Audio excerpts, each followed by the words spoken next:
In 2015, Congress passed the PATH Act, creating substantial changes to the law governing captive insurance companies, and specifically Internal Revenue Code Section 831B. This change in the law greatly affected captives that were created in combination with certain estate planning techniques, such as irrevocable trust or family limited partnerships.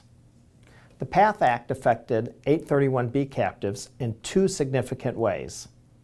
First, as of 2017, the maximum annual premium amount that qualifying captives may receive went up to $2.2 million and was indexed for inflation.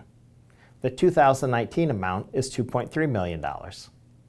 Second, the Act requires Section 831B captives to meet one of two new diversification tests.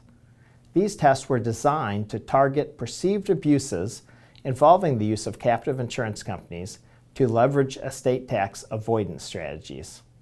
Specifically, the Act modified Section 831B to require that the ownership of closely held captive insurance companies must be nearly the same, or within 2%, of the ownership of the underlying business.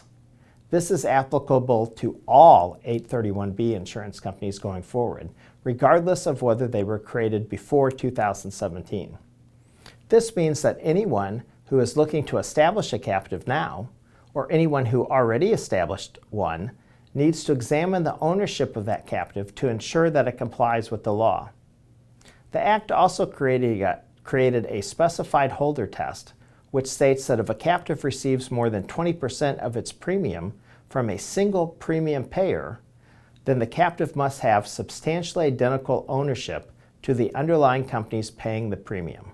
Of course, irrevocable trust, family limited partnerships, and other vehicles, however, divide up ownership interests between generations and often allocate certain assets, for example, anticipated to increase in value, disproportionately to younger generations in order to push more wealth out of a person's taxable estate.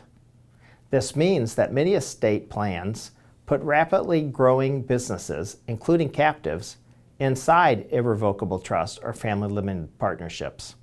Many of these arrangements are likely in violation of the new requirements for captives and may need to be unwound.